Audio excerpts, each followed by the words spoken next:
Bueno, estamos en otro episodio del podcast de Diego Carballo y bueno, ahorita este episodio lo voy a hacer yo solo y voy a estar contestando un par de preguntas que me mandaron acerca de cosas que están pasando en El Salvador, qué pienso de esas cosas o que les explico un poco de cómo es esa situación.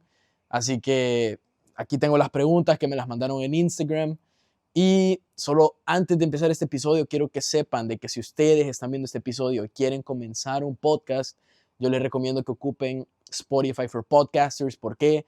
Porque si ustedes quieren que su podcast esté en todas las plataformas de audio, ellos lo distribuyen automáticamente a todas las plataformas de audio y esa es la que yo ocupo y es completamente gratis. Así que vayan, busquen en Google Spotify for Podcasters y ahí lo van a encontrar todo. Es gratis, solo se hacen la cuenta, suben el audio, ponen el título y ellos lo suben por ustedes a todas las plataformas. Esa es la que ocupo. Así que vamos con el episodio. La primera pregunta que me hicieron fue, bueno, más que todo un comentario, el que me hicieron aquí fue, el Faro, dice, el Faro es pura mentira y nunca dijeron nada de los gobiernos anteriores. Vaya, de entrada, o sea, esa acusación de que nunca dijeron nada de los gobiernos anteriores, eso sí es falso. O sea, eso sí es falso porque, o sea, si uno ve la historia del Faro y la trayectoria que han tenido, uno más o menos puede ver de que sí, en su momento hicieron acusaciones de Tony Saca,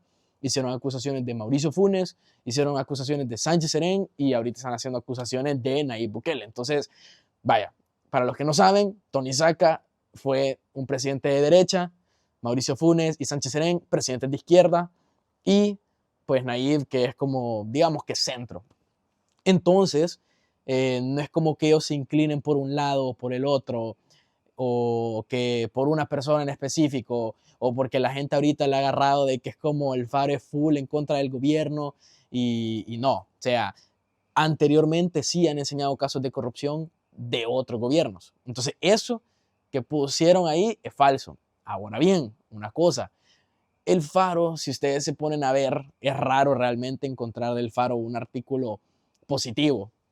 Siempre es como todo es caos, o todo es, pasó esto, que corrupción, que robo, que tanta cosa mala en los reportajes del Faro. Es rarísimo que vayas a encontrar algo bueno. Hasta donde yo he estado tratando de ver, es súper raro. Pero esa es la narrativa del Faro. O sea, es como caos, es como desenmascarando la corrupción y todo lo que está pasando y qué es lo que está bien y qué es lo que está mal. Entonces, esa es la narrativa del Faro. Por eso es de que yo siempre digo, o sea, uno no puede venir y crear unas conclusiones a base de una fuente de información, que en este caso es el Faro. O sea, y ustedes no me pueden decir, sí, pero yo veo el Faro, veo Factum, me veo Gato Encerrado, porque prácticamente son los mismos patrocinadores de los mismos medios y prácticamente ellos, entre ellos tres, reportan lo mismo, pero con diferentes palabras. Entonces es como, es la misma narrativa. Pero ese es el rol del Faro hasta cierto punto como periódico. Ese lado de la moneda, por así decir. Ahora bien, vemos el caso del diario El Salvador, que ese periódico es como todo positivo, todo está bien, la economía está subiendo, turismo, que aquí, que allá. Entonces todo es como súper bien a los ojos de el diario El Salvador. Entonces, cada uno tiene su rol. Tal vez el del Faro es enseñar lo malo y solo lo malo, y lo del diario El Salvador es enseñar lo bueno y solo lo bueno. Por eso es de que ustedes tienen que ver reportajes del Faro, reportajes del diario de El Salvador, el diario de hoy, la prensa, ver en Twitter, ver en YouTube, ver en cualquier otra red social, Facebook, Insta, lo que sea, y llegar a una conclusión propia. O sea, ahora en día la información es tan manipulable y cualquier medio la puede ocupar al favor que ellos quieren para crear una narrativa o tratar de inducir una ideología. Entonces, a veces sí, o sea, vemos un video en TikTok y pensamos de que lo que dijeron en ese video es completamente cierto, cuando puede ser completamente falso. Y lo mismo es el caso de un reportaje del Faro, o un reportaje del Diario El Salvador, o un reportaje de la prensa. O sea, cualquiera de estos medios, o sea, ahí por en medio puede tirar un artículo que sea completamente falso, pero nunca lo vas a saber porque ni siquiera hiciste el mínimo esfuerzo de buscar en otros medios a ver si era cierto o validar cada información que ellos están dando.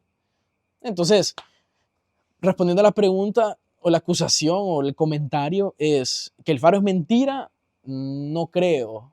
Creo que, o sea, en los casos que ellos han enseñado, pues al final se logra ver de que son ciertos. Hay unos por ahí que tal vez no, igual en el caso de los otros periódicos, y que, sí, y que nunca dijeron nada de los gobiernos anteriores, eso sí es falso, pues porque sí lo han dicho. Entonces, si vemos, el Faro no ha sido un periódico de que es como les digo, o sea, tal vez es como full antioficialismo, o sea, como que siempre han ido en contra del oficialismo, o sea, como que nunca ha sido de un lado o del otro, que como les digo, es el rol que ellos tienen como periódico en nuestra sociedad salvadoreña, y hay otros periódicos que tienen otros roles y otras narrativas, entonces por eso que ustedes tienen que llegar a sus propias conclusiones con diferentes fuentes. De ahí dice, ¿qué piensas de la reelección? Dice, ¿qué pensás de la reelección de Nayib?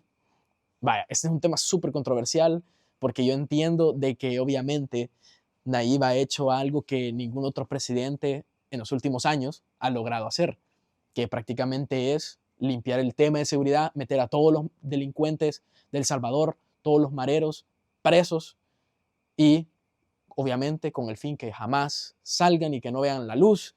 Y eso está bien, porque obviamente, ¿quién no va a querer que todos los mareros estén presos? O sea, tienen que estar presos y se tienen que quedar presos. Ahora bien, yo entiendo que el salvadoreño, o sea, El Salvador en sí, es una sociedad hasta cierto punto traumada, porque somos una sociedad de que ha vivido en crimen 24/7, siendo uno de los países más inseguros en toda Latinoamérica, el más en toda Latinoamérica, y de la nada ser el de los más seguros en el mundo. Y obviamente tuvimos guerras, tuvimos regímenes militares, y de ahí que tuvimos los acuerdos de paz, que llegamos a una posguerra, que eran las maras. Entonces no es como que El Salvador nunca estuvo limpio, si lo vemos así, siempre estuvo caos tras caos, tras caos, tras caos. Entonces, ahora bien, obviamente yo por esa misma razón yo entiendo que todos los salvadoreños van a querer votar por Nayib, y por eso es que él tiene más del 80% de aprobación, porque quitó ese trauma que tenía todo el salvadoreño, de que no podía ni siquiera salir a la calle, que tenía miedo de llegar a su casa. Por ende, se merece el voto hasta cierto punto. ¿Por qué? Se lo merece tal vez porque sí, limpió el tema de seguridad y la gente está feliz con él. Pero él está haciendo una cosa de que obviamente es romper la constitución. Hay más de 5 artículos que prohíben la reelección en El Salvador, pero ahora, como el Tribunal Supremo Electoral dijo de que sí lo puede hacer, no significa de que no esté rompiendo la Constitución. O sea, el Tribunal Supremo Electoral hizo una interpretación diciendo que sí se puede, que cumple los requisitos y que no está rompiendo la ley, la candidatura de Nayib Bukele. Entonces, como el Tribunal Supremo Electoral lo aprueba, por ende, por ahorita no es ilegal, no es inconstitucional, pero obviamente si uno ve todos esos artículos que están, llegas a la conclusión y decir, bueno, es inconstitucional. Ahora bien, yo entiendo que la gente está diciendo, bueno, pero si nosotros lo queremos, nosotros lo vamos a poner y punto, y nos vale madres. Ok, perfecto, o sea, es como, bueno, cada quien su voto, pero hay una cosa, la Constitución en sí fue creada para proteger a los ciudadanos de la siguiente forma, porque cualquiera me va a decir, sí, pero yo no necesito protección, ya me la está dando Nayib y Nuevas Ideas, no necesitamos protección de la Constitución porque nuestro presidente y nuestro gobierno y su gabinete nos la está dando en este momento. Entendible. Pero la Constitución, ¿de qué es lo que te protege realmente? Es de no volver a caer en un ciclo del cual El Salvador ya estuvo. Porque obviamente yo no quisiera comparar a Nayib directamente con Maximiliano Hernández, pero aquí está la cosa. Maximiliano Hernández Martínez fue el dictador del Salvador. Entonces, ¿qué es lo que él hizo? Llegó al poder porque, primero, la gente ya estaba totalmente desesperada.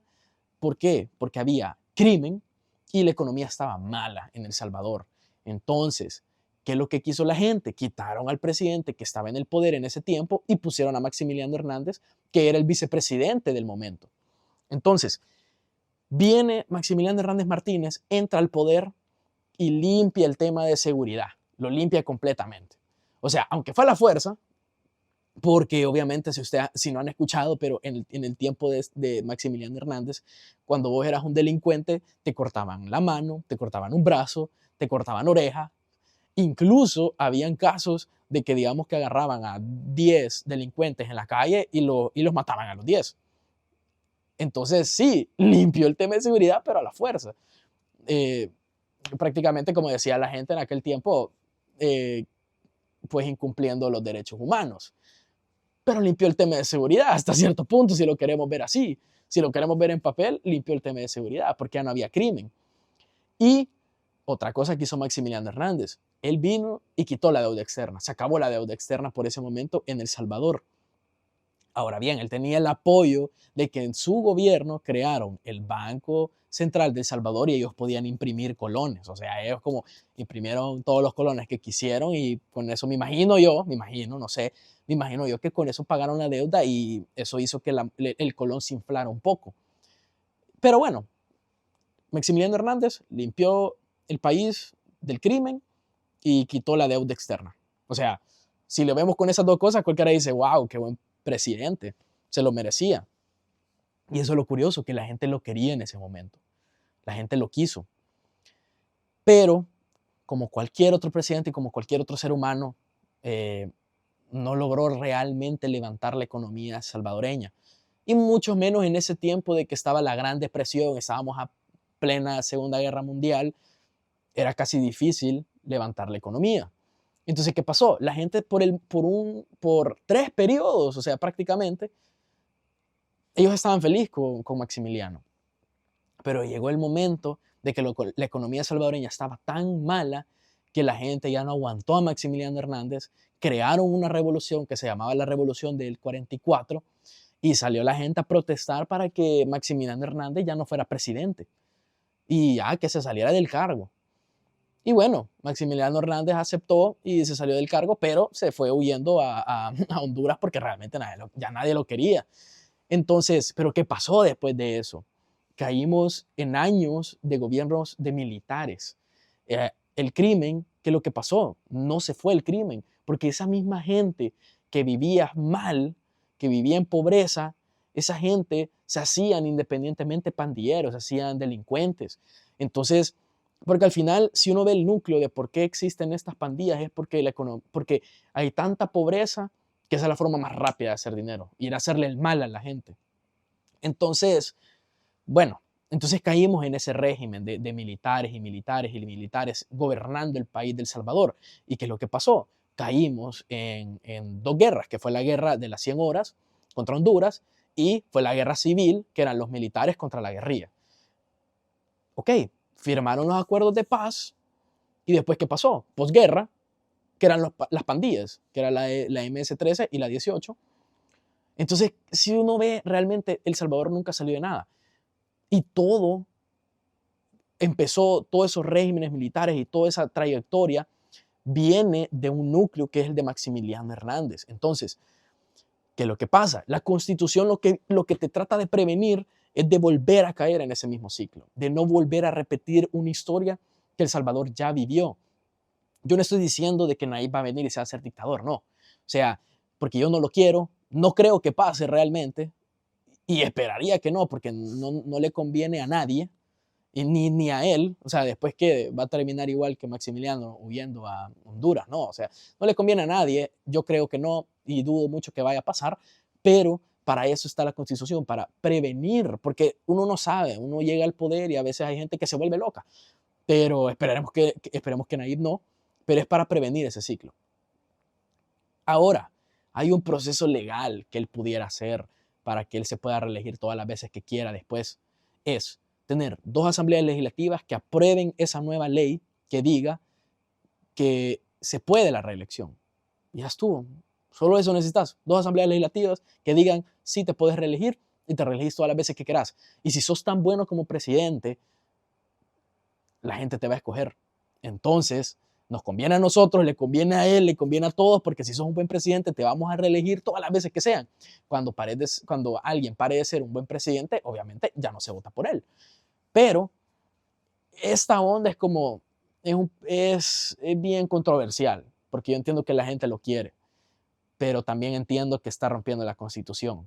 Entonces nada le costaba hasta cierto punto, en mi punto de vista, tal vez venir y decir, ok, me voy a salir ahorita y yo voy a decirles literalmente, miren, escojan a esta persona porque yo confío en esta persona, lo escogemos y después regresa Nayib y de ahí para allá él se puede quedar hasta que se muera si quiere. O sea, porque va a tener las dos asambleas legislativas que le van a aprobar eso. Y las va a tener. Tiene esta y va a tener la próxima. Entonces, no hay necesidad de hacer esta movida ahorita, en mi opinión. No había necesidad.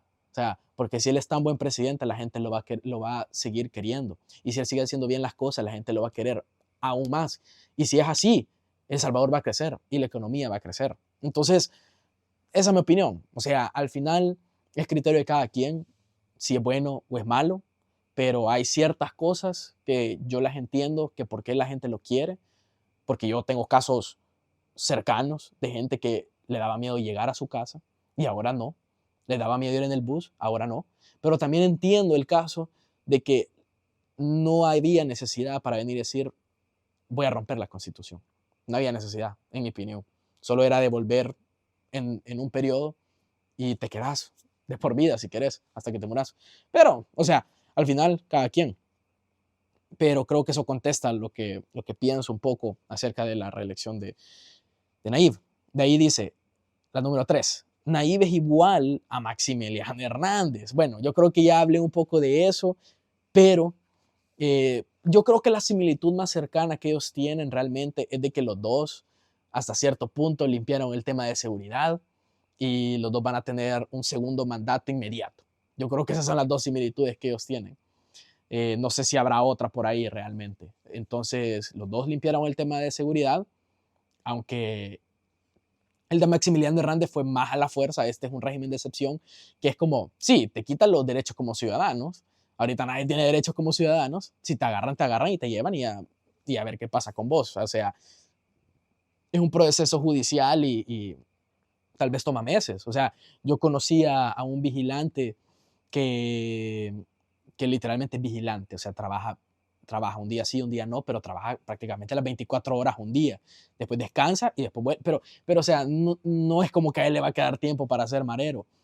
Y la cosa fue de que lo agarraron en su casa, porque lastimosamente era vecino de mareros, y se lo llevaron, pues. Entonces, pues después de ciertos meses logró salir y bueno, o sea, gracias a Dios. Eh, no le pasó nada malo adentro. He escuchado testimonios de gente que sí le ha pasado cosas feas adentro. Pero creo que sí, o sea, esas son las similitudes. Es como si hasta cierto punto es como que limpiaron el tema de seguridad, cada quien a un cierto grado a la fuerza, uno peor que el otro, y que los dos van a tener un segundo mandato. Porque es definitivo que nadie va a quedar. De ahí, la número 4 dice, si la economía está tan mal como dicen, ¿por qué subió el salario mínimo? Bueno, de entrada, lo que quiero decir es de que, bueno, el salario mínimo en El Salvador se revisa cada 3 años y en este año 2024, pues ya se tenía que revisar y llegar a una conclusión de cuál iba a ser el aumento que se iba a hacer. O sea, un aumento tenía que haber, porque eso por lo menos te mantiene acorde a la inflación mundial. Entonces es como que no te deja en una tan gran pobreza porque estás ganando mucho menos que otros países. Tenés que hacer ese aumento. Ahora bien, eso no quiere decir que realmente la economía salvadoreña está creciendo. En papel está creciendo porque el PIB va a crecer. Para los que no saben qué es el PIB, es el Producto Interno Bruto, es lo que genera el país cada año. Entonces, se mide por el PIB por cápita, que es lo que cada persona individualmente produce, que en este caso, si ustedes ven ahorita, les va a terminar saliendo como $370, que literalmente es acorde al salario mínimo ahorita, que es 365. Entonces, por ahí va la mate. Obviamente, si el salario mínimo sube, ya las personas ahorita ya no van a generar 370, van a generar 425. Entonces, por ende, el PIB per cápita sube y por ende, el PIB en general sube. Entonces, en papel, y a finales de 2024 vamos a ver una cosa que va a decir, puya, sí, la economía subió, porque miren, el PIB subió y el PIB per cápita subió, pero realmente no es que la economía esté creciendo porque el salvadoreño sigue sin producir nada, porque el salvadoreño sigue sin exportar nada. Esa es la cosa. Y ahora bien, la pobreza va a seguir igual. O sea, aunque le suban el salario mínimo a la gente, la pobreza va a ser igual y se va a mantener. ¿Por qué? Porque pueden pasar dos cosas. No estoy diciendo que va a pasar, pero pueden pasar dos cosas. O el empresario, ahorita que subió el salario mínimo, pueden hacer dos cosas los empresarios. O suben los precios o despiden gente. Cualquiera de esas dos cosas puede llegar a pasar. ¿Qué va a pasar? No sé. Pero digamos que no pasa y todo sigue igual, pero esta es la cosa, que si suben los precios de los alimentos en general la vida aumenta porque todos los empresarios y todos los productos se están haciendo más caros porque el salario mínimo es más alto, ¿qué es lo que va a pasar? De que la gente que gana el salario mínimo siempre va a gastar igual, siempre va a estar gastando el 50% del dinero en su canasta básica. Él va a seguir igual, en el mismo ranking de clase social, lastimosamente. Ahora bien, la persona que gana 600, 800 dólares, ¿qué es lo que le va a pasar? Si no les hacen un aumento y los precios suben, lo que va a pasar es de que esta gente corre el riesgo de que tal vez ahorita solo gastan el 20% o 25% de su salario en la canasta básica. Lo que va a pasar es de que este año ya no van a gastar eso, van a gastar posiblemente el 35% o hasta el 40% en una, no, el 30-35% en una canasta básica. Entonces, esa gente que gana 600, 800 dólares y si no le llegan a subir el salario ahorita, corren el riesgo de pasar de ser clase media a ser clase media baja. Y la gente que es media alta para allá, pues van a seguir igual. Ellos no van a cambiar, o sea, ellos van a tener formas de ingreso, ellos son, la mayoría es empresario, entonces ellos van a mantenerse igual. Pero, como les digo, para que realmente crezca la economía salvadoreña, El Salvador tiene que producir cosas, tiene que exportar, ya sean cosas físicas o cosas digitales ahora en día. O sea, ahorita realmente una industria que ha crecido bastante en El Salvador son los call centers, y quieran o no, los call centers aportan bastante a la economía salvadoreña. Y así muchos proyectos, pues, o sea, todo el sector agropecuario realmente está, pues esos son los testimonios que he escuchado, que está completamente abandonado. Obviamente no estamos produciendo, vimos el claro ejemplo qué pasó cuando la frontera de Guatemala cerró. Literalmente habían puestos en la tiendona, que es uno de los mercados más grandes en El Salvador, varios negocios estaban cerrando. O sea, el precio de los alimentos explotó, o sea, se subió demasiado. Entonces, eso es porque dependemos de venir y estar exportando productos de Guatemala, de Honduras, de Nicaragua, porque en El Salvador no producimos nada. Esa es la cosa. O sea, no es que la economía creció en papel tal vez porque el PIB per cápita va a subir, pero no significa que el salario mínimo va a mejorar la economía en sí. Esa es la cosa. Eso es lo que yo creo. Ahora quiero ver.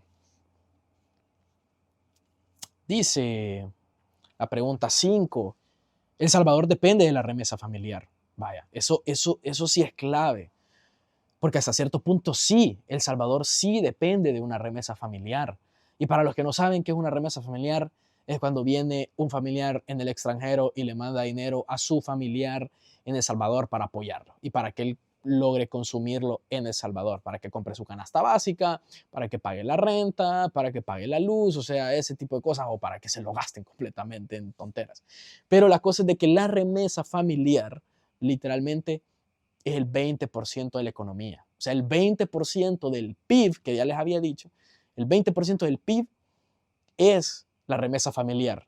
Entonces, claro que sí, ese comentario está en lo correcto. Sí, la remesa familiar hace una gran influencia en la economía salvadoreña. Porque hagamos el caso hipotético. ¿Qué pasa si de la nada paran de mandar remesas? Significa que el 20% de los salvadoreños, posiblemente, van a parar de consumir. Y por ende, ¿qué pasa si el salvadoreño para de consumir?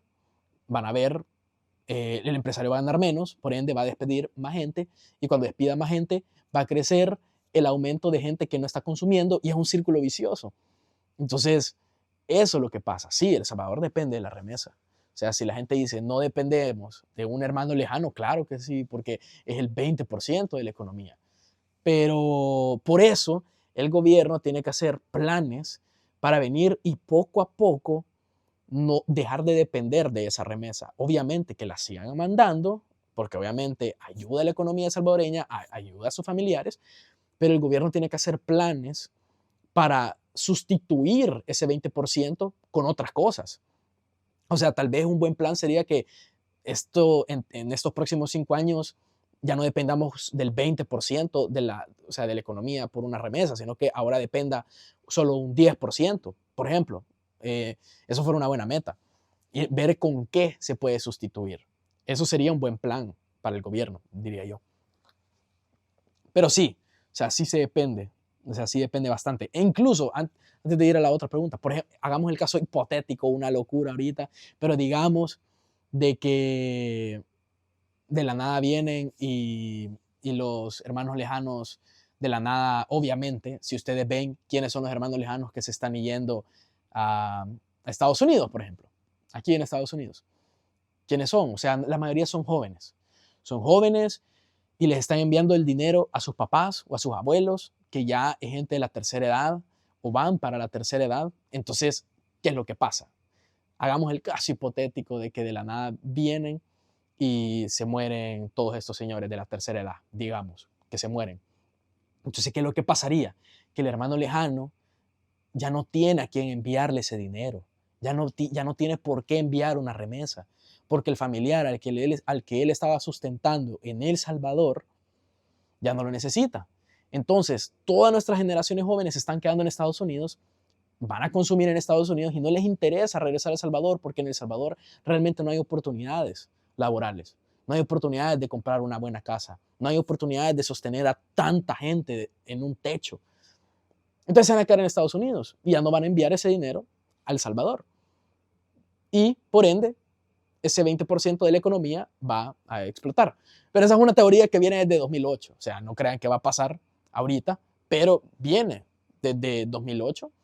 Pero quién sabe. O sea, cada vez realmente el salvadoreño está migrando cada vez más y más y más y más. Entonces puede ser que esto sea una burbuja que va a explotar de aquí a 15 años, 20, 30, quién sabe. O sea, es un gran dilema, pero eso es un caso súper hipotético y es una gran teoría que viene literalmente desde el 2008. Entonces, no se preocupen. Quiero ver. Dice la pregunta número 6. Sí, menos mal que Bitcoin era malo, ya ganamos 3 millones de dólares. Vaya, eso es cierto hasta cierto punto, porque sí, El Salvador ganó 3 millones con Bitcoin, con la inversión de Bitcoin ahorita, pero eso no tenés que venir y estarlo celebrando, es como tenés que decir, gracias a Dios, llegó a tener ese margen. O sea, realmente, o sea, que venga un país y decide invertir casi más de 100 millones de dólares en una criptomoneda que es súper inestable y venir y decir que después de 2 años, por suerte, logramos conseguir 3 millones de dólares, no se tiene que, en mi opinión, no se tiene que ver como un gran triunfo. O sea, si haces la mate, prácticamente le estás sacando 1.5% de utilidad al año. O sea, lo sacaste el primer año 1.5% de utilidad a tu dinero y el siguiente año le sacaste el otro 1.5% y llegó a 3% que le sacaste de utilidad y ese es tus 3 millones de dólares. O sea, te lo juro que lo puedes meter en otro tipo de inversiones y por lo menos le vas a sacar un 8% a tus inversiones. O sea, o sea, para la gente que no sabe, pero se llama el S&P 500. Entonces, esto es un fondo, es un ETF, es un fondo donde están las 500 empresas más grandes de América y ese fondo literalmente normalmente deja un 10% de utilidad anual. Anual. Entonces, si lo hubiéramos puesto ahí, por darte el caso hipotético, los 100 millones, y lo hubiéramos dejado ahí 2 años, no solo hubiera crecido, pero hubiéramos sacado ya no 3 millones, hubiéramos sacado 20 millones. Pero independientemente de venir y decir, ah, sí, mira, o sea, era malo y todo. O sea, ¿cómo venís y apostás por una moneda de que, ok, le apostaste a este plan cuando estaba como en $50,000, hace un par de meses estaba en $18,000 y ahorita gracias a Dios subió a 40,000, literalmente. O sea, es así de inestable. Ahora bien, si a El Salvador le sobrara el dinero, gástenlo y no importaría. Pero yo en lo personal creo que hay mejores proyectos y hay más necesidades en las que se puede ocupar esos $100 millones, en mi opinión. Pero yo entiendo hasta cierto punto el plan de gobierno. O sea, yo entiendo que ellos quieren, hasta donde yo lo entiendo, ellos quieren venir y crear una reserva a base de Bitcoin. Porque, ok, si ahorita nosotros tenemos $100 millones y por casualidad en unos 10 años el Bitcoin se duplica de valor, por ende nuestra reserva va a duplicarse. Ya no van a ser 100 millones, van a ser 200 millones. Entonces, yo entiendo esa perspectiva, pero es todavía hasta cierto punto de especulación. O sea, no sabemos si va a llegar a eso. No sabemos. Esa es la cosa. Y la segunda cosa que sí lo están haciendo, y me imagino que sí, es el minado de Bitcoin. Vaya, en ese yo estaría completamente de acuerdo en invertirle al minado de Bitcoin. ¿Por qué?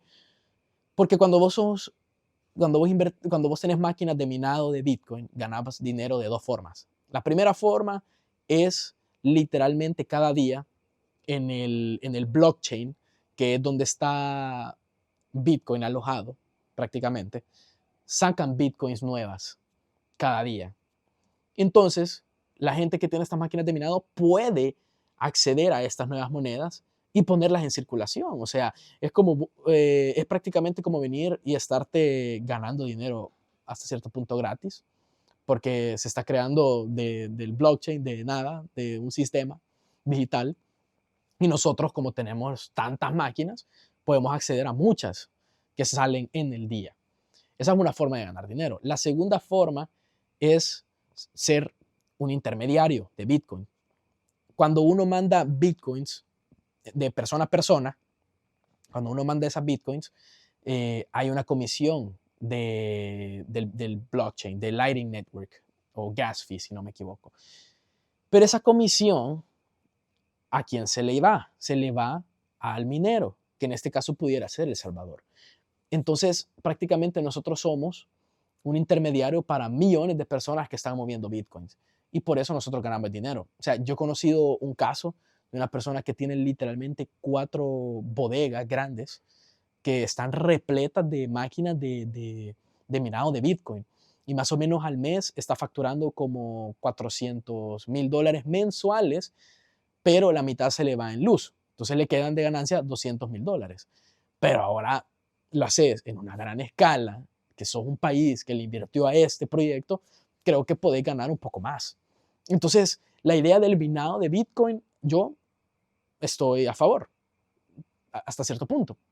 Pero en venir y nosotros invertir como el cash, el efectivo que tenemos, y comprarle nosotros a otras personas las monedas, tal vez ahí es un poco debatible, porque todavía estás en una onda de estás suponiendo. En la otra es como estás brindando un servicio, estás siendo un intermediario, al mismo tiempo estás vos minando las bitcoins nuevas, las estás sacando y eso te ayuda pues para la Reserva Nacional. Eso está súper bien, pero en sí venir, que este comentario diga, ya ganamos 3 millones, o sea, es como que mejor decir, qué suerte que ganamos 3 millones. O sea, eso es como decir, salimos cheles, literalmente, en mi opinión. De ahí, número 7. Explica más el caso del Crook, que casi no entendí. Vaya. Hay que poner en contexto a la gente. En El Salvador hay 2 maras que son las más grandes. La Mara Salvatrucha 13 o la MS-13 y la 18. Esas son las 2 más grandes que existen. Creo que había una por ahí que se llamaba la Miau Miau, creo. Ni siquiera sé si existe todavía. Pero escuché hace años de eso. Pero estas 2 son las pandillas más grandes en todo El Salvador. Entonces, el Crook es un líder, o un cabecilla, como le quieran decir, pero es un líder de la MS-13. Es uno de sus líderes. Y este líder, que le decían el Crook, estaba preso en una cárcel de El Salvador, en Zacatecoluca, y casualmente, bueno, a él se le sentenció y se le dijo, vas a pasar preso 40 años, si no me equivoco, o 20. pero eran mucho más de 20 años en los cuales él tenía que pasar preso, y eso se le dijo en 2021. Pero en 2021, y eso ya eran épocas que ya estaban ahí Bukele de presidente, ya estaba la Asamblea Legislativa, que es la bancada CIAN, y ya estaban los magistrados que había puesto la Asamblea Legislativa y ya tenían al fiscal. Entonces ya prácticamente tenía esos 4 poderes del país a tu disposición, teniendo tus ministros que eran los encargados de centros penales y de seguridad y todo esto.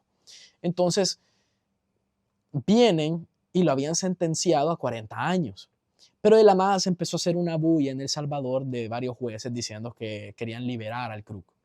Entonces estos jueces fueron a pedir información, no se las querían dar, y después viene Estados Unidos y pide la extradición, o sea, del Krug. Eso significa de que ellos querían que le enviaran al Krug a Estados Unidos porque lo querían meter preso y lo querían interrogar, porque si ustedes no saben, una de las grandes maras aquí en Estados Unidos son la MS-13, o sea, no son ni siquiera solo en El Salvador, o sea, son un gran problema en Estados Unidos y por ende querían al Krug. Y más cuando ya se estaba haciendo la bulla de que querían dejarlo salir. Pero El Salvador no respondió a ese comunicado de Estados Unidos y se hicieron los locos. Y ya nadie supo nada del Krug por años, pero el Faro sacó un reportaje que prácticamente terminó siendo cierto, en ciertas cosas. Entonces, lo que pasó fue que esta persona, este Krug, tenía que estar preso en Zacatecoluca, pero de la nada aparece en México, nadie sabe cómo, lo meten preso y se lo llevan a Estados Unidos donde tenía que estar preso. Entonces, la pregunta es, ¿cómo un líder de pandilla de la MS-13, de la más grande, cómo estaba preso en El Salvador y cómo aparece en México y se lo llevan a Estados Unidos? O sea, ¿cómo pasó de El Salvador a México si estaba preso? Entonces esa es la pregunta de la cual nadie sabe. Y obviamente se ha tratado de pedir información al gobierno, pero no han aclarado nada, literalmente, nada, lastimosamente. Incluso Claudia Ortiz, que es una diputada de Vamos, que va ahorita por San Salvador, ella pasó la solicitud de crear una comisión en la Asamblea Legislativa para investigar específicamente el caso del Krug, que era una comisión antitreguas. La pasó, pero ¿qué pasó? Que nadie de Nuevas Ideas votó, nadie. Entonces es como, ¿por qué? O sea, a mí me interesa, creo que a varias gente le interesa, y obviamente si no ha pasado nada malo, pues investiguémoslo, porque, o sea, si es un delincuente que estaba preso en El Salvador, ¿cómo termina en México? Esa es la cosa. O sea, estará pasando con otros delincuentes, están saliendo los presos. Entonces son esas dudas que la gente tiene y yo creería que el gobierno debería declarar. Obviamente en todo este relajo salieron audios de gente, bueno, del Faro sacó unos audios diciendo que iba a, que supuestamente, según el audio, viene el director de tejido social que se llama Carlos Marroquín y en el audio dice que publicó el Faro, sale diciendo, dice que es él, y dice que yo mismo me llevé al viejo a Guatemala.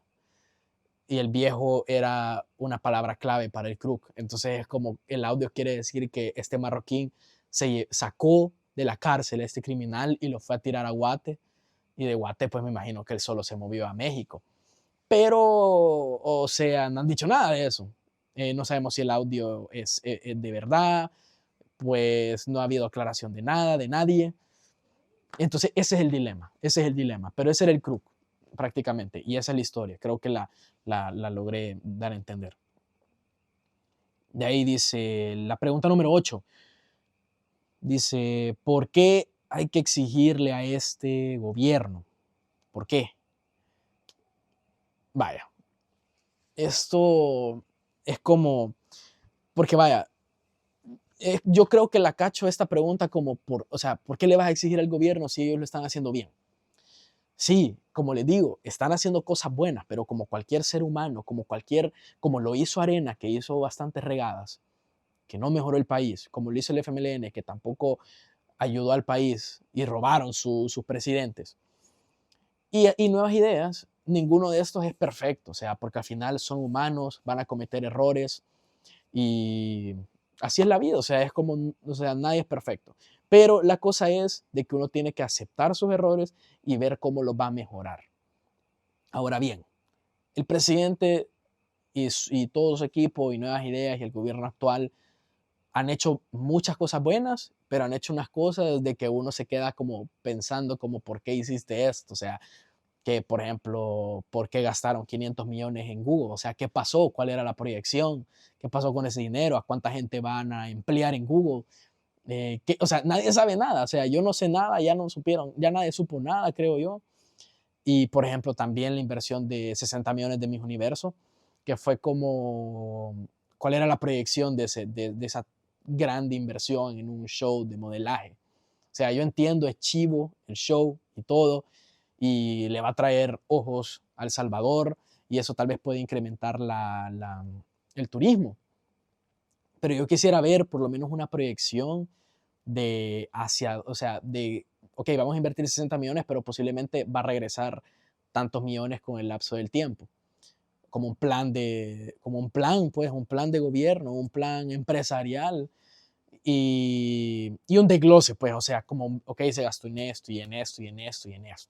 Pero el problema es de que no sabemos ni de Google qué pasó con 500 millones de dólares, ni tan así de Mis Universo como a fondo para saber qué es lo que se ocupó detalle por detalle. Entonces, no es venir y estar en contra de ellos y decirles, pero ¿a vos qué te importa? O sea, el país está bien. O sea, no es eso, sino que es como, porque lo que pasa es de que sí, a veces puede ser que este gobierno haga una movida mala y por ende se le tiene que pues, preguntar, se le tiene que cuestionar y decirles como, hey, ¿qué pasó? Para que quieras o no, ellos sientan una presión de que, hey, o sea, ¿qué pasó? Pues, o sea, es como preguntémosles para que ellos sientan esa presión de que no pueden venir y estarse haciendo regada tras regada, tras regada, tras regada, y les va a quedar 5 años más y van a hacer más regadas y nadie les va a decir nada. Entonces uno se acomoda hasta cierto punto. O sea, yo se los puedo dar con un ejemplo tan fácil como venir y decir como que, ok, imagínate tenés una novia y vos venís y esta novia sabe que si ella la riega con vos, vos la vas a dejar. O sea, si ella te da paja, si ella te da baje, si ella te miente, si ella de la nada te dice que va a salir con una amiga y de la nada salió con un chero. O sea, obviamente vos te vas a enojar y le vas a cortar, pero ella está consciente. Entonces, ¿ella qué es lo que hace? Ella no te miente, no te va a dar baje, te va a tratar bien y va a tratar de hacer, porque si realmente ella te quiere, ella va a tratar de hacer lo mejor por vos para que la relación siga en pie. Ahora bien, ¿qué pasa si ella sabe de que aunque te mienta, aunque te dé paja y aunque te dé baje, vos no le vas a decir nada y vos la vas a seguir cuidando y la vas a seguir invitando a salir y le vas a seguir dando cosas que quiere? Y ella sabiendo que aunque te dé paja y aunque te dé baja y aunque te engañe, todo va a seguir bien, ella lo va a seguir haciendo porque ella siente que no hay una consecuencia detrás. Entonces es casi que, o sea, puede sonar estúpido el ejemplo, pero es algo tan simple, o sea, de que es como si ellos se acomodan como lo hicieron otros gobiernos, porque eso fue lo que pasó. Los otros gobiernos creyeron que nunca les iba a pasar nada por hacer tanta regada.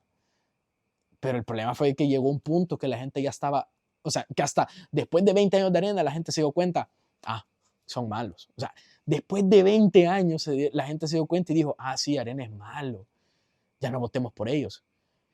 Puya, pero venía Arena de tener, o sea, de haber atrasado la economía del país y la seguridad 20 años y hasta después de 20 años decís, puya, qué regada. Y después le das 2 chances al FMLN, nadie les cuestionó nada al FMLN en su momento y hasta después que dejaron arruinado el país hasta cierto punto, en sus 10 años, la gente dice, la regamos. O sea, hasta después de tanto tiempo, uno, o sea, es como, ¿por qué no exigiste nada en el momento? O sea, porque si vos le hubieras exigido a esa persona o a ese gobierno en ese momento, y si ellos de verdad te quieren a vos y de verdad quieren tu bienestar, ellos van a ver cómo arreglar su error. Pero el problema es de que si ellos saben de que van a hacer error tras error tras error y nadie les va a decir nada, ¿Será que realmente les interesa buscar una solución a ese error que hicieron? Pues yo creería que no. Entonces no es estar en contra, sino que solo es exigir ese tipo de regadas para que no se repitan o para no volver a ese mismo círculo vicioso y para que sientan un poco de presión de que decir, ok, me tengo que poner las pilas porque si no, nadie va a votar por nosotros el próximo periodo. Pero, pero yo entiendo, pues, o sea, de que la gente es como va a decir, pues sí, pero mira, ahorita estamos mejor que antes. Eso yo lo entiendo. Y yo creo que ya la gente ya entendió que Arena no sirve, que el FMLN no sirve y que Nuevas Ideas ha sido tal vez el mejor gobierno en los últimos 30 años. Lo han demostrado tal vez en esos 5 años. Pero eso no te garantiza de que van a seguir haciendo un buen trabajo en los próximos 5, 10, 15 años. No te garantiza eso. Entonces, por ende, tenés que exigirles, pues. Y uno tiene que estar un poco pendiente de qué está pasando, pues, para venir y llegar o sea, como que ver lo que está pasando mal en el momento y exigir en el momento y para que sientan la presión. Pero si nos dejamos ir como lo hicimos con los otros gobiernos, o sea, yo no quisiera que nos pase lo mismo con este gobierno, pues. O sea, en el momento uno no se da cuenta, uno está disfrutando, pero después salen a la luz las cosas y después ya cuando ellos se fueron es como, bueno, o sea, dejamos endeudado con crimen y todo y bueno, ya estuvo. O sea, que fue el caso de Arena, el caso del FMLN, entonces no quiero que se repita con Nuevas Ideas. Porque en el momento todo se ve feliz, todo se ve chivo. Bueno, ya les voy a decir la pregunta número 9. Porque esta es una onda que está pasando en este momento, es bien controversial, creo que la gente ni sabe, pero me dice la pregunta 9. ¿Qué está pasando con Rubén Zamora y el caso del Mozote? Vaya, para ponerle contexto a la gente, porque ni van a saber capaz quién es Rubén Zamora y nadie va a saber qué es el caso del Mozote. Entonces, vaya, el caso del Mozote fue en tiempos de la guerra del Salvador. ¿Y qué fue lo que pasó? Que 1000 militares se fueron a este pueblo que se llama el Mozote y asesinaron a más de 900 ciudadanos. Los masacraron. Ahí habían mujeres, hombres, niños, niñas, bebés, había de todo.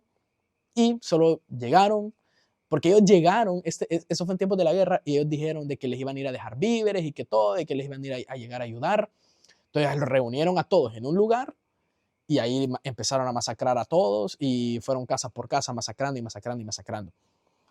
Entonces fue un gran debate, pues, o sea, fue una de las peores cosas que ha pasado en la historia de El Salvador. O sea, que vengan 1000 militares y que maten a 900 ciudadanos en 3 días. Una locura. Entonces, creo que me cayó.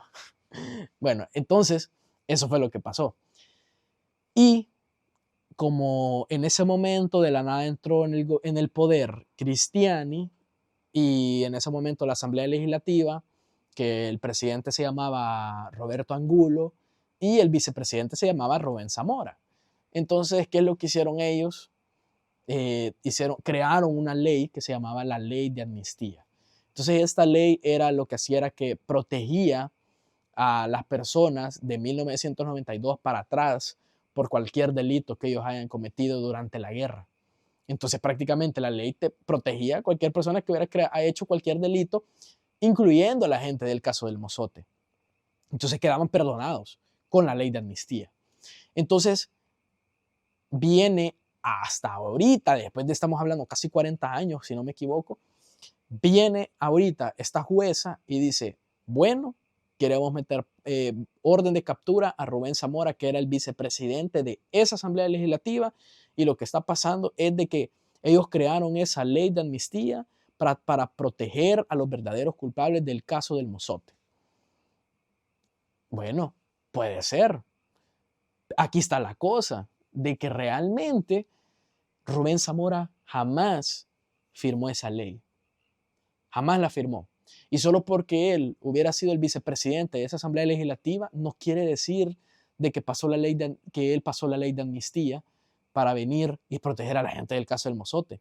Nada que ver. O sea, fuentes dicen de que él ni siquiera apoyó la ley de amnistía. Pero lo que sí está garantizado es de que él nunca firmó la ley. Nunca la firmó. Entonces, ¿por qué vas a perseguir a una persona por una teoría de que por la ley de amnistía protegieron a esa gente del caso del Mozote?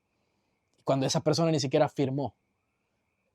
Entonces, toda esta persecución para mí es a pura teoría de conspiración, eh, en mi criterio. Yo entiendo que puede ser verdad. Entonces, por eso quisiera tal vez ver que la jueza enseñe un poco más de información sobre este caso en específico para uno entender un poco más y tal vez ver más a fondo por qué realmente es la persecución de esta persona. Porque si es específicamente por la ley de amnistía y por el caso del Mozote, o sea, yo lo escucho como pura teoría de conspiración y solo quieren encontrar un culpable. Que incluso Mauricio Funes, si ustedes ven, él dijo que el culpable era el coronel del batallón que fue a eso. Fue uno de los responsables, sí, pero bien probable seguía órdenes. O sea, él seguía órdenes de alguien más arriba, pero el problema es de que en teoría no encuentran los papeles, no encuentran los archivos del Mozote, hay teorías que dicen que fueron destruidos, entonces nadie sabe y solo quieren venir y decir, Rubén Zamora es el culpable porque él los protegió con la ley de amnistía, cuando esta persona ni firmó la ley de amnistía. Y algo bien curioso, cuando uno es diputado, tienen una protección que le dicen fuero. Entonces, el diputado tiene una protección jurídica, o sea, de que cada decisión que él tome siendo diputado, o sea, si él pasa una ley o la aprueba o lo que sea, o vota a favor de una ley, él está protegido. Porque a veces lo que pasa es de que, por ejemplo, uno puede venir y solicitar una ley o puede aprobar una ley, pero después te terminas dando cuenta de aquí a 20 años de que tal vez la ley no fue buena o fue un fracaso o por esa ley se crearon varios delitos, por ejemplo, o por ese tipo de ley que pasaron, fracasaron en protección a los derechos humanos. Entonces, uno no sabe en el momento, tal vez, como diputado, o sea, pero por eso ellos tienen que estudiar lo más posible para ver si realmente, y hacer proyecciones y para ver si realmente esa ley es buena o es mala. Pero digamos de que a veces uno no sabe y por más que hagan miles de proyecciones, uno no sabe si va a terminar siendo buena o mala. Entonces, por eso existe esa protección. Pero entonces, Rubén Zamora, teniendo esa protección del fuero, no, cuando no ni siquiera firmó la ley de amnistía, y a base de una teoría de conspiración que esa ley protege a la gente del Mozote, no sé, como que no entiendo por qué está siendo perseguido. Realmente, no sé por qué tiene orden de captura. Y por eso sería bueno que la jueza, o sea, solo explique un poco más y para que a todo el mundo le quede claro, pues, o sea, sencillo. O sea, solo enseñar un poco más de por qué lo están persiguiendo. Y ya, eso.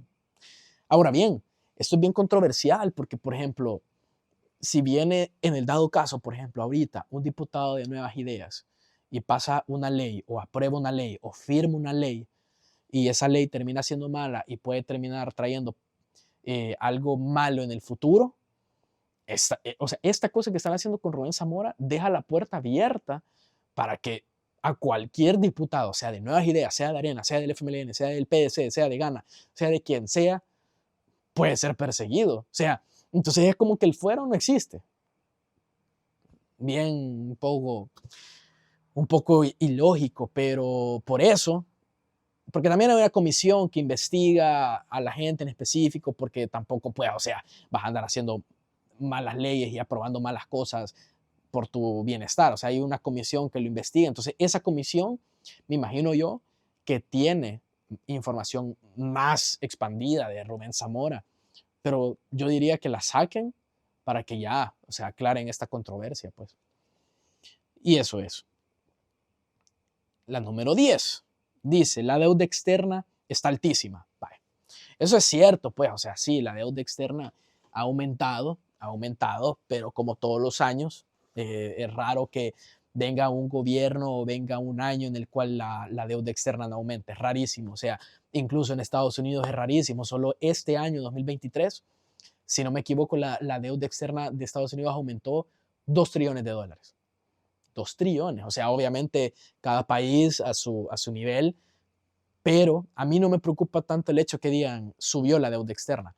A mí creo que me preocupa más el hecho de en qué se va a ocupar el dinero que se pidió prestado. Porque miremoslo como una empresa. O sea, si sos un empresario y vas al banco y pedís $100,000, vos tenés que tener un buen plan para decir, lo voy a invertir tan bien este dinero que poco a poco el negocio lo va a ir dando y el mismo negocio va a ir pagando poco a poco esta deuda. Pero el problema es de que si estás pidiendo dinero prestado, pero tu plan no sirve y tus proyectos que estás haciendo no sirven, entonces realmente quedas más endeudado y vas a ir a pedir otro préstamo para tratar de pagar ese préstamo y para tratar de volver a hacer otro proyecto que capaz va a fracasar, entonces no salí de nada. O sea, el gobierno lo que tiene que hacer es un buen plan de gobierno para decir, ok, pidamos tantos millones prestados, pero poco a poco lo vamos a ir repagando porque vamos a hacer un buen plan de inversión para que haya crecimiento en la economía y estos mismos proyectos poco a poco van a ir pagando la deuda externa de El Salvador.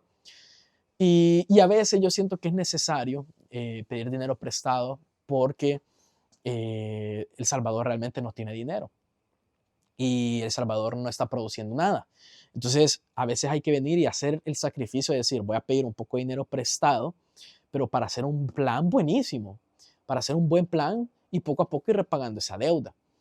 El problema es de que si pedimos prestados, como les digo, y se siguen haciendo cosas malas y se sigue botando el pisto y no se cuestiona esas movidas como 500 millones de Google, no se cuestiona mucho lo del Bitcoin, no se cuestiona mucho lo de los 60 millones de mis universos.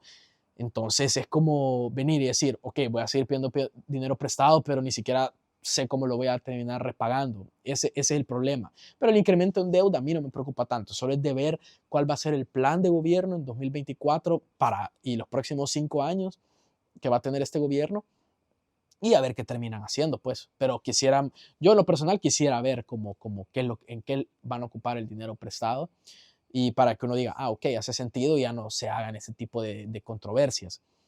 Pero no es nada de preocuparse cuando ustedes vean que se incrementó la deuda. En mi opinión, no es la gran cosa. Solo es de ver en qué se va a ocupar el dinero. Ahí está la gran cosa para mí. Pero esas fueron las 10 preguntas que más me llamaron la atención. Y pues yo creo que más adelante voy a hacer otro episodio similar. Ahorita pues a finales de enero se va a venir otro episodio que va a ser con una diputada de Arena.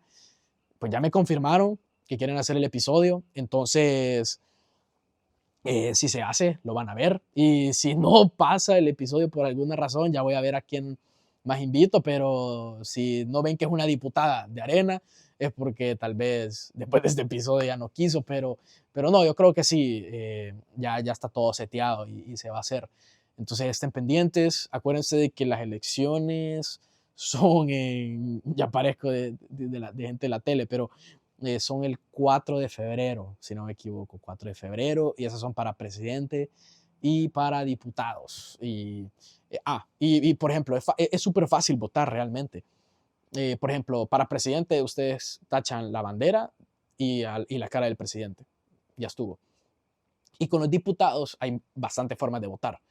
O sea, ustedes pueden votar o por la bandera de un partido entero, esa es una forma. La segunda forma es votar por una bandera y por un candidato de la misma bandera. Y varios candidatos pueden escoger. Pero yo les recomendaría escoger una bandera de ese partido y escoger un candidato de ese mismo partido que escojan. La tercera forma es solo votando a una persona en específico, una cara, poniéndole la X. Y la otra forma es escoger a varias personas de varios partidos. O sea, por ejemplo, yo pudiera escoger a 2 diputados en 2 diferentes partidos. Entonces hay varias formas. Entonces piénsenlo bien, voten, voten. O sea, creo que es importante votar, creo que ayuda, creo que es creo que un compromiso que se tiene como sociedad, aunque quieran ir solo a anular el voto y lo que sea, pero es como eso ayuda hasta cierto punto como para ver el interés político y muchas cosas. Pues al final estamos poniendo a cargo a la gente que administra el 13% de nuestro dinero. Entonces tiene que ser gente que sea bien capacitada para no estar haciendo tanta regada, tantos análisis basura y para que el país siga creciendo, pues. Entonces, y eso también, o sea, por eso es de que si ustedes ven, estoy como invitando a gente que es como políticos, porque quiero que vean como perspectivas de diferente gente para que más o menos vayan haciendo sus conclusiones y también en redes, pues busquen, vean a la gente de los otros partidos, busquen los partidos políticos, métanse, indaguen un poco. Pero posiblemente hago otro de estos episodios, me gustó y los veo en el próximo. Gracias.